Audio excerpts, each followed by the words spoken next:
విజయనగరం జిల్లా అట్టాడ గ్రామంలో పెన్షన్ల పంపిణీ జరిగింది. పెన్షన్ల పంపిణీలో పాల్గొన్నారు మంత్రి కొండపల్లి శ్రీనివాస్. ఇంటింటికి తిరిగి లబ్ధిదారులకు పెన్షన్లను అందజేశారు. తుఫాన్ని సమర్థవంతంగా ఎదుర్కొన్నామన్నారు కొండపల్లి. ముందస్తు అప్రమత్తతో ఆస్తి ప్రాణ నష్టం తగ్గించాం. త్వరలోనే వితంతు కొత్త పెన్షన్లపై కూడా నిర్ణయం తీసుకుంటామన్నారు మంత్రి. విజయనగరంలో పెన్షన్ల పంపిణీ, మంత్రి కొండపల్లి పర్యటనపై మరిన్ని డీటెయిల్స్ మా సీనియర్ కరెస్పాండెంట్ కోటేశ్వరరావు అందిస్తారు.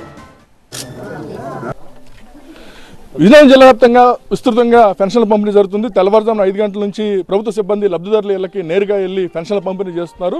ప్రస్తుతానికి మనం జామి మండలం అట్టాడలో ఉన్నాం. ఇక్కడ పెన్షన్ పంపిణీ కార్యక్రమంలో ఉన్నాం. ఈ పెన్షన్ పంపిణీ కార్యక్రమంలో పెన్షన్స్కి సంబంధించిన మంత్రి, సెర్ప్ శాఖ మంత్రి కొండపల్లి శ్రీనివాస్ ఉన్నారు. ఆయన కూడా కొద్దిసేపటి క్రితం ప్రస్తుతానికి లబ్ధిదారులకి పెన్షన్లు అందజేయడం, అదేవిధంగా ఈ గ్రామంలో కొంతమంది కిడ్నీ పేషెంట్లు ఉన్నారు, వాళ్ళతో కూడా పరామర్శించి వారికి కూడా పెన్షన్ల పంపిణీ చేయడం జరుగుతుంది. అయితే రాష్ట్ర వ్యాప్తంగా అసలు పెన్షన్ పంపిణీ ఎలా జరుగుతుంది, అదేవిధంగా ఇతర అంశాలపై అంతా మాట్లాడడానికి ఆయన ఉన్నారు. గడిచిన 18 నెలల్లో గౌరవ ముఖ్యమంత్రి గారు ఏదో ఒక గ్రామానికి వెళ్ళి ఆ గ్రామంలో కానీ ఆ నియోజకవర్గంలో కానీ ఆ జిల్లాకు కావాల్సినటువంటి స్థితిగతులు తెలుసుకొని అక్కడ ఉన్నటువంటి వాస్తవాలు తెలుసుకొని ప్రభుత్వం పరిపాలన కేంద్రీకృతం చేస్తూ నిరుపేద కుటుంబాలను కూడా పలకరించి ధైర్యం నింపే ప్రయత్నం మేము చేస్తున్నాం. అలాగే ఇక్కడ ఉన్నటువంటి ప్రధానమైన సమస్య కిడ్నీ పేషెంట్స్ ఇక్కడ ఈ గ్రామంలో ఐడెంటిఫై అవుతున్నారు. దాని నిమిత్తం కూడా ఇక్కడ మేము పెన్షన్స్ ఇవ్వడమే కాదు, అంతేకాకుండా ఇక్కడ డ్రింకింగ్ వాటర్ ప్రాబ్లం ఉంటే దాన్ని కూడా క్లియర్ చేయడం జరిగింది. ప్రస్తుతం రాష్ట్ర వ్యాప్తంగా అసలు ఎన్ని పెన్షన్లు పంపిణీ చేస్తున్నారు, కొత్తగా ఏమైనా మంజూరైనాయా? ఈరోజు యాక్చువల్గా సుమారు 63,50,000 పెన్షన్స్ ఈరోజు యాక్టివ్గా ఇస్తున్నాము. స్పౌస్ కోటాలో 8,000 పెన్షన్స్ కొత్తగా ఈ నెల ఇవ్వడం జరుగుతుంది. అలాగే ఈ జిల్లాలో కూడా సుమారు 370 కొత్త స్పౌస్ పెన్షన్స్ కూడా ఇవ్వడం జరుగుతుంది. గత కొన్ని సంవత్సరాల నుంచి కొత్త పెన్షన్లు కావచ్చు, లేకపోతే వితంతు పెన్షన్లు కావచ్చు పెండింగ్ ఉన్నాయి, వాళ్ళందరూ కూడా ఎదురు చూస్తున్నారు. వారిపైన మీరు ఎప్పుడు నిర్ణయం తీసుకోబోతున్నారు?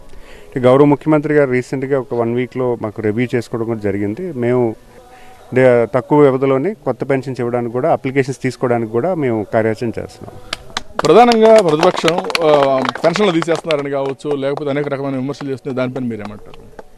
అంటే ప్రతిపక్ష నాయకులు వాళ్ళు విమర్శించడానికే ఉంటారు. మంత్రి గారు మంచి పరిపాలన వల్ల మన రాష్ట్రానికి పెద్దగా ఇబ్బంది అవ్వలేదు, కానీ ప్రజలందరూ కూడా ఎటువంటి ప్రాణహాని లేకుండా ఉంది. అంటే ముఖ్యంగా మనకి గమనించాల్సింది ఏంటంటే బాధ్యత అయినటువంటి ప్రభుత్వం ఇది. ప్రతి అంశాన్ని కూడా బాధ్యతగా తీసుకొని పరిపాలన ప్రజలకు చేరువుగా చేసే ప్రభుత్వం ఇది. ఖచ్చితంగా ప్రతి ఇష్యూను కూడా అడ్రస్ చేస్తూ ఎవరికి ఏ కష్టం ఉన్నా కూడా నేనున్నానని ఒక రియల్ టైం గవర్నెన్స్ కూడా పెట్టుకొని ఆయనకి ఆయన తెలుసుకొని ఈరోజు పరిపాలన కేంద్రీకృతం చేస్తున్నారు. మరి అలాంటి ముఖ్యమంత్రి గారు ఈరోజు అన్ని విధాలుగా అన్ని రకాలుగా ఈ మంచి పరిపాలన అనేది చేయడం అనేది గమనించాల్సిన విషయం ప్రజలకు తెలియజేసుకుంటున్నాను.